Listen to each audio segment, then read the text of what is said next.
How many times have you been writing a cold email? You go through your research process and you have no idea what you're actually going to personalize the email about. The person's a ghost online. You have no idea how to personalize this cold email. Happens all the time. Here's the thing though, there's some obvious segmentation that has gone into you finding this individual. The companies of a certain size, companies at a certain point in their trajectory, the persons at a certain point in their career. Let's be real, most LinkedIn profiles are at least a resume at this point. What you can do though, is you can take that segmentation and create soft variables to go and do outbound with. So here's a framework that you can take, and I promise you, I've used it before and it works great. What you do is you start off with that soft segment. That looks like something like, hey, when I talk to sales leaders at growing software companies, or maybe you get more specific, when I'm talking to sales leaders working towards their Series B, they tend to be dealing with, and what I mean when I say they tend to be dealing with, or they tend to be struggling with, is I'm getting into the second part of the framework. And that is where you bring up the problem that you're seeing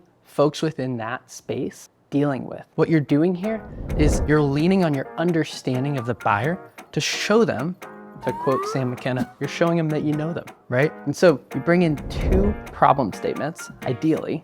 You can go with one if it's a very narrow use case. So maybe I say, they're struggling to see what's driving email performance. Or they say, reply rates have gone down and results seem stale. The next piece of the framework is two problems. And so you do those in like a bulleted list. Now, bulleted list, I feel you, it's not my favorite thing to do, but what you get from using two problem statements, you get a broader reach of your ability to hit on something that's going to resonate with them. So if I'm writing a cold email, what I might do is I might say something like, for one bullet point, reply rates are low and you can't seem to improve them. Then for the second bullet point, I'll say something like, your team's inbox feels like a black box. Now, what that does is it creates a broader category for you to potentially hit on something that is going to resonate with them. Now, the next thing that you need to do, since you didn't create a lot of credibility through personalization, you're going to lean back on the customers to help you build.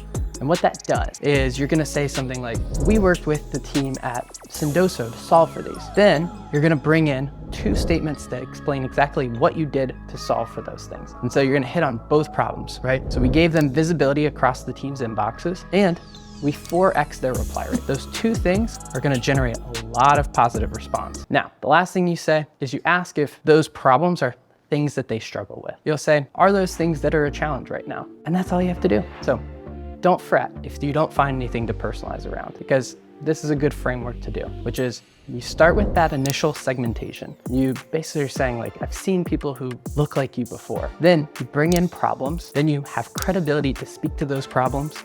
You explain exactly what you did to solve those problems. And then you ask if those problems are a challenge for them. Simple framework.